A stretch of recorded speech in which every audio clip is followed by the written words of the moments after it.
কোন মুখে দাঁড়িয়ে বলবো মনের এই কথা, কথা শুনে তোমরা যদি পাও গো ব্যথা। তো যাই হোক, জানা কথা কিছু কথা বলতেই হয়। আপনারা দেখছেন আমার চ্যানেলে আমি উল্টাপাল্টা কথা বলি না, অতএব আমার নিজের প্রতিভায় আমি চালিয়ে যাচ্ছি। যারা অরিজিনাল তারা কেটে কুটে ভুয়া নিউজ করেও না, কারণ জনগণকে বিভ্রান্তি করা যাবে না, এটাই নিয়ম।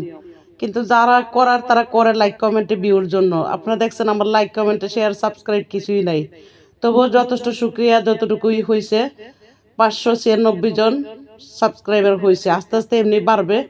তো আমার আশা আমার original channel Shimulian TV, like page আছে শিমুলিয়ান টিভি, এটা চ্যানেল একদিন হাইলাইট হবে। যদি বেঁচে থাকি, এর আগে যদি মরে যাই বলতে পারি না, আমার কোনো স্মৃতি থাকবে না। তো আমার আশা, তো কিছু কথা বলতেই হয়, তাই বললাম কোন মুখে দাঁড়িয়ে বলবো মনের এই কথা, কথা শুনে যদি তোমরা পাও গো ব্যথা। তো 15 মহাবিপদে সেনাপ্রধান জেনারেল ওয়াকার, সোজা কথা হলো কামরুল হাসান এবং ডক্টর ইউনূস দুইজনেই পাকিস্তানের এজেন্ট। তো জেনারেল ওয়াকারের নিজ দায়িত্ব থাকার কথা ছিল 2027 সালের মে মাস পর্যন্ত, কিন্তু সবাই বলছেন ডিসেম্বরেই পরিবর্তন করা হবে। সেনাপ্রধানকে জননেত্রী শেখ হাসিনা আত্মীয় হিসাবে তার উপর আস্থা রাখতে পারছেন না। ইউনূসের সরকার এবং জুলাই বিপ্লবের শরিক দলগুলো তাদের দরকার। জামাত সমর্থিত কেউ একজন এখন দেখার বিষয়। বিভিন্ন দেশের সহায়তায় ডিসেম্বর মাসে আওয়ামী লীগ সভানেত্রী জননেত্রী শেখ হাসিনা যে উদ্যোগ নিতে যাচ্ছে, ওয়াকার সেদিকে থাকবেন নাকি ক্ষমতা হারিয়ে গ্রেপ্তার হবেন? সম্প্রতি যে 25 জন সেনা কর্মকর্তার বিরুদ্ধে মামলা হয়েছে বা যে 15 জন গ্রেপ্তার হয়েছেন, তাদের বিচার শুরু হলেই সেনাপ্রধান জেনারেল ওয়াকার ফেঁসে যাবেন।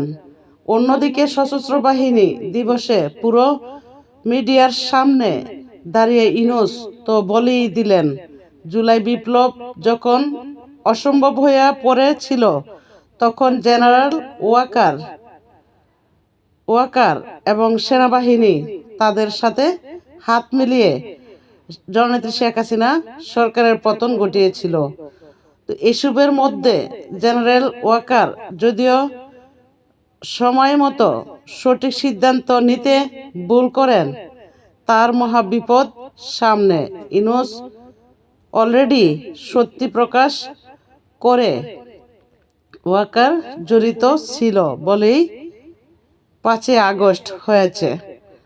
তো যা সত্য তা আমি প্রকাশ করলাম, জানলাম, কারণ আমরা জানি 2007 সাল মে মাসের